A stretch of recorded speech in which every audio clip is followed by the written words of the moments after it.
Me da mucho gusto iniciar este noticiero profético titulado El misterio del nuevo Papa, porque ha causado una conmoción tremenda y al mismo tiempo alarma el nombramiento de este nuevo Papa, Leo XIV. Pero ¿acaso podemos encontrar respuestas de este acontecimiento tan misterioso en la Biblia? ¿Será el resurgimiento de este nuevo Papa una pieza más del rompecabezas de las profecías bíblicas del último tiempo?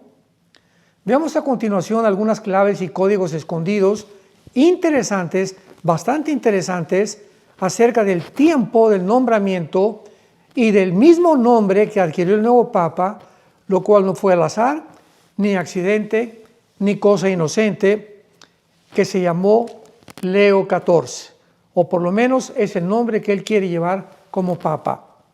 Hace algunos días se acaba de nombrar al sucesor de Francisco, quien fue el anterior Papa en los últimos 12 años. Fue elegido el 13 de marzo del año 2013. Sin embargo, el mundo ha ido conmocionado de manera inusual en estos últimos días con el nombramiento del nuevo Papa, cuyo nombre es Roberto Francisco Prevost, pero con el nombre papal Leo XIV. Nació en Chicago en 1955, miembro de la Orden de San Agustín, y pasó 8 años como misionero en Perú. Obtuvo más de 100 votos de los 133 cardenales electores. Pero ¿por qué varios rabinos judíos, estudiantes de las profecías bíblicas, medios de comunicación y políticos han sido tan conmocionados por este nombramiento?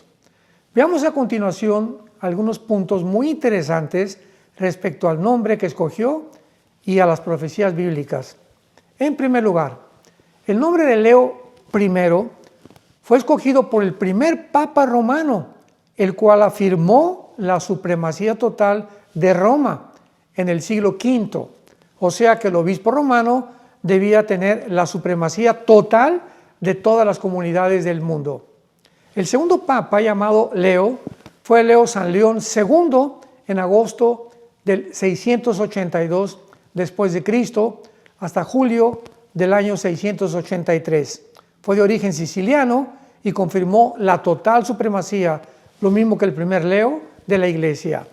El nombre de Leo, que es león, tiene un simbolismo de dominio imperial, pero nada humilde. En segundo lugar, el número 14 es muy interesante porque equivale al valor numérico del nombre de David. Sabemos que en el idioma hebreo cada letra tiene un valor numérico. Bueno, son 3 letras hebreas en el nombre de David y equivalen de una forma muy interesante al número 14 que adquirió este nuevo Papa. Pero ¿qué códigos se encuentran detrás de este nombre? ¿O podemos creer que todo esto es una coincidencia o que muchas cosas suceden como un accidente de la vida? Investiguémoslo más profundamente, porque en Mateo 1, versículo 17, se mencionan 14 generaciones desde Abraham hasta David. Leamos este pasaje, Mateo 1, 17. De manera que todas las generaciones desde Abraham hasta David son 14. Desde David hasta la deportación a Babilonia, 14. Y desde la deportación a Babilonia hasta Cristo, 14. O sea, aquí de una forma indubitable se mencionan, ¿verdad?, 14 generaciones totales desde la deportación de Babilonia hasta Cristo y de Abraham hasta David. ¿Qué significa esto? ¿Querrá el papado creer que hay 14 generaciones de Cristo hasta el último Papa? Inconcebible. Así pues, el uso de Leo XIV no es un accidente ni es algo inocente, sino es un código que apunta al futuro trono bíblico, ni más ni menos, del rey David, el cual es Jesucristo, el Mesías que cumplirá la descendencia de David. Lo vamos a explicar más adelante. Para entender esto, recordemos que ha sido Roma la que ha perseguido, masacrado y torturado a millones de cristianos en el pasado con 2 inquisiciones principales del papado. La primera se llamó la medieval o la papal, del año 1231 por el Papa Gregorio IX.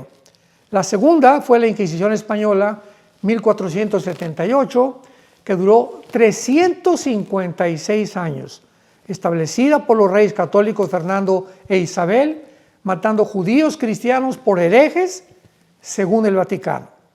En tercer lugar, Roma ha perseguido siempre a todos los verdaderos seguidores de Jesús y ha tratado de apropiarse de la ciudad de David, o sea, Jerusalén. ¿Qué acaso Leo XIV busca restaurar la promesa hecha a David o usurparla? ¿O acaso es la última usurpación del Vaticano antes del juicio final? No cabe duda que el nombramiento de este Papa ha sacudido los mismos cimientos del mundo como ninguno otro antes que él. En cuarto lugar, la palabra león. En hebreo representa a un rey, un guerrero, un juez o un líder supremo. Veamos esto en el libro del Génesis, capítulo 49, versículos del 9 al 10, que dice así: es Jacob bendiciendo a las 12 tribus de Israel y en este caso especial a Judá. Génesis 49, versículo 10. No será quitado el cetro de Judá, o sea, el reino o la vara que va a llevar la tribu de Judá, porque de Judá descendería Jesucristo, ni el legislador de entre sus pies, hasta que venga Silo. Esta palabra Silo significa el enviado, o sea, un título mesiánico que se refería otra vez a Jesucristo, y a él se congregarán los pueblos.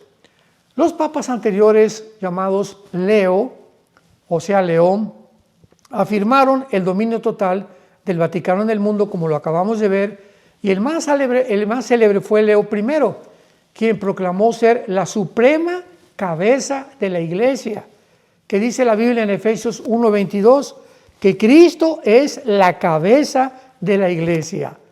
Y ahora en pleno siglo XXI aparece este nuevo Leo o León XIV con el número 14, repetido como lo acabamos de ver 3 veces en Mateo 1:17. En quinto lugar, el nombre de Leo XIV no es, repito, un accidente o algo inocente.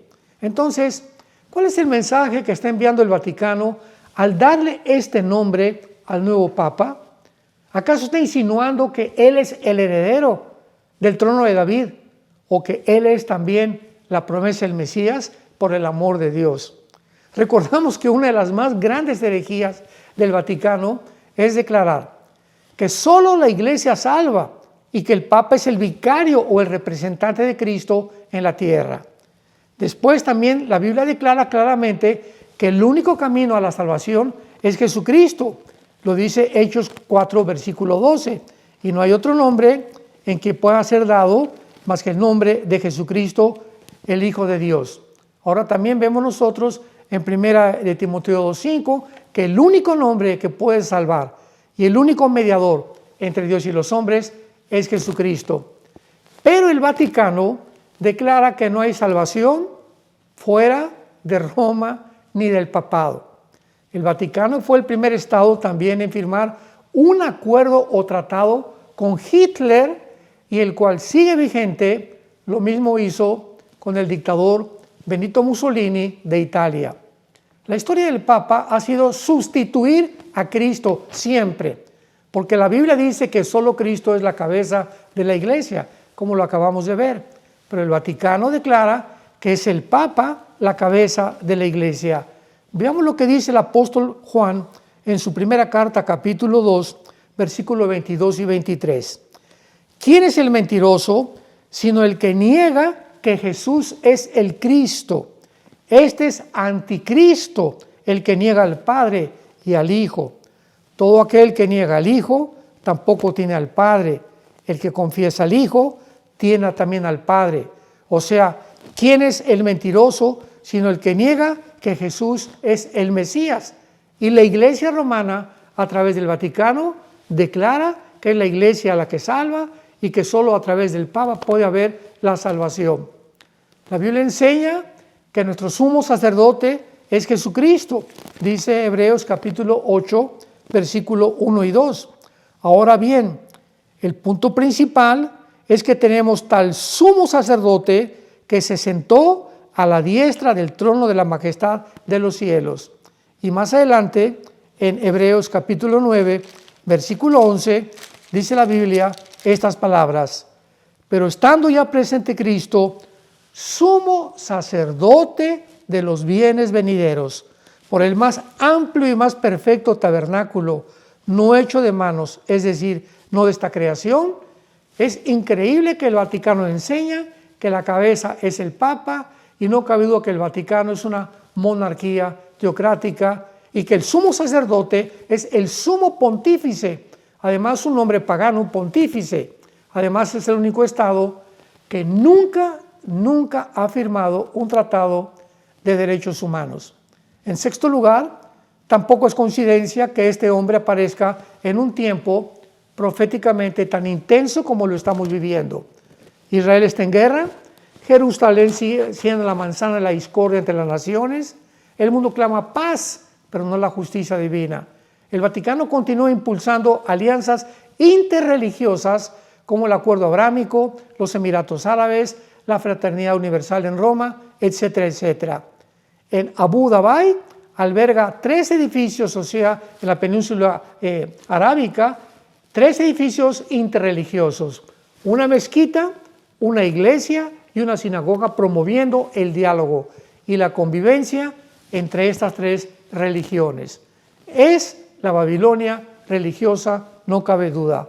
O sea, el Vaticano ha optado por establecer una estructura religiosa común para toda la humanidad.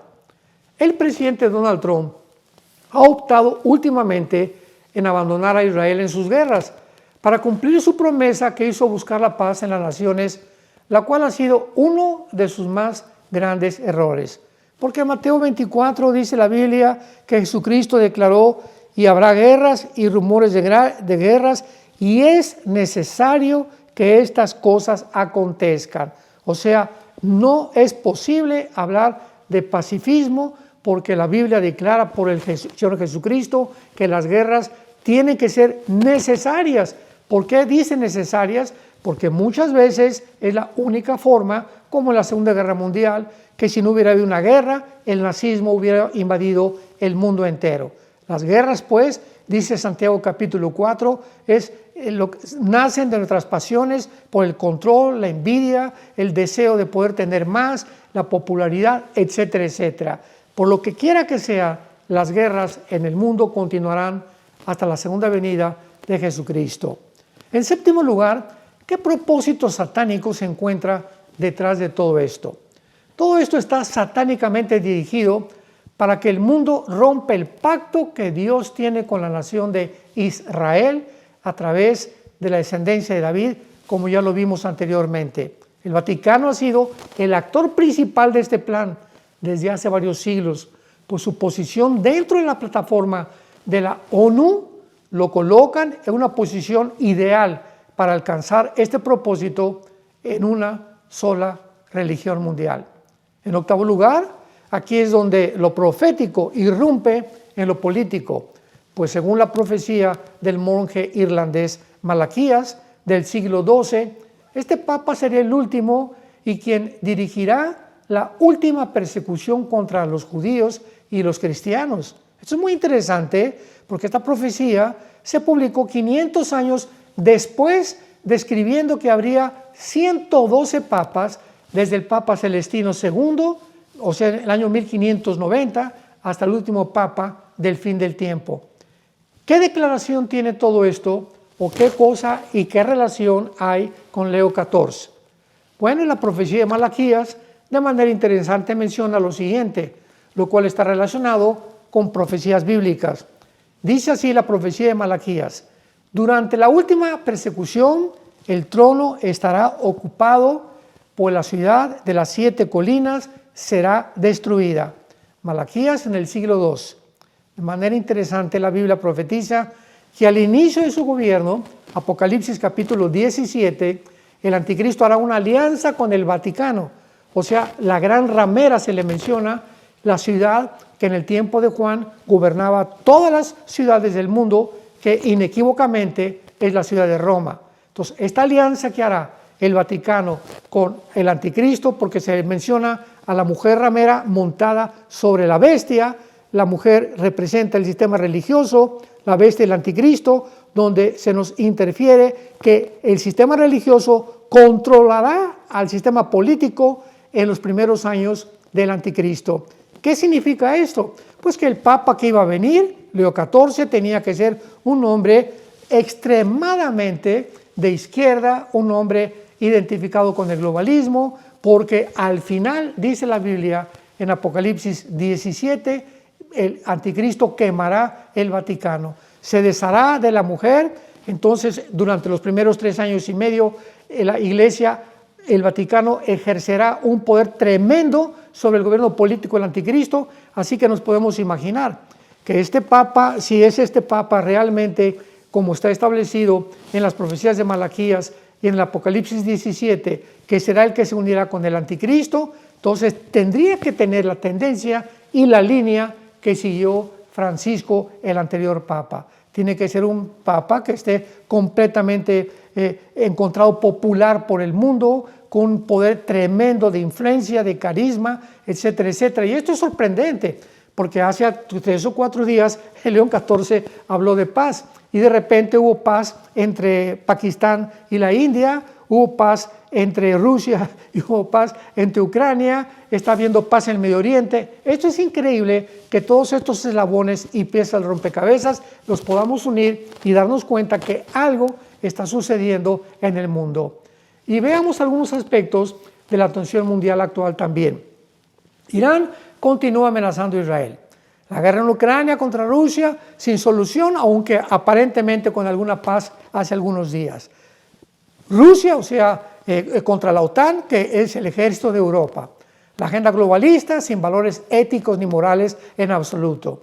La religión institucional alineada con poderes políticos globales. Tensión nuclear entre India y Pakistán, nación que es yihadista, los pakistaníes. India se sale del BRICS y se une al dólar de los Estados Unidos, dejando tambaleando completamente esta organización.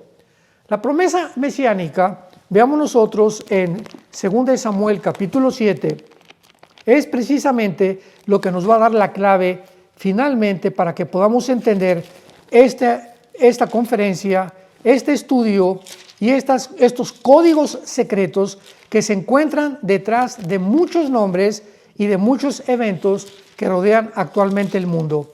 En la segunda carta a Samuel, o en el segundo libro de Samuel, perdón, se prometió esto al rey David, y dice así, 2 Samuel capítulo 7, versículo 12. Cuando tus días sean cumplidos y duermas con tus padres, le está diciendo Dios a David, yo levantaré después de ti a uno de tu linaje, o sea, de la descendencia de David, el cual procederá de tus entrañas, o sea, genéticamente, y afirmaré su reino. Él edificará casa a mi nombre, yo afirmaré para siempre el trono de su reino. Esto es algo tremendo, porque Roma no es la heredera del trono prometido a David, porque siempre han perseguido a los discípulos del Mesías, quemó el templo judío en el año 70 después de Cristo y crucificaron al Mesías también. Leo XIV puede llevar el nombre de David, pero la unción, o sea, el Shekinah, la palabra hebrea para gloria, no habita en Roma, sino en Sión. En los próximos meses veremos la agenda que disimula, que usurpa o que se disfraza de paz y de ayuda a los pobres. Sabemos pues perfectamente bien que el Vaticano jugará un papel importantísimo en estos últimos días, por lo que las preguntas permanecen. Solamente tenemos que orar y darnos cuenta que nos encontramos en un tiempo profético donde todos los eventos se están llevando a cabo con una velocidad vertiginosa. Ahorita el presidente Donald Trump se encuentra en Arabia Saudita haciendo negocios con los árabes, haciendo negocios con todas las organizaciones que están alrededor del Medio Oriente para poder convertir el Medio Oriente en un como él dice, como lo dijo anoche, es que el Medio Oriente tiene que ser una zona de comercio y no de paz. Exactamente lo que Leila profetiza en Apocalipsis 18, que el Medio Oriente se convertirá en el centro comercial del mundo. Apocalipsis 18, la ciudad comercial del anticristo. Con qué rapidez, impresionantemente, se están desarrollando las profecías. Oremos y preparémonos para la venida del Señor.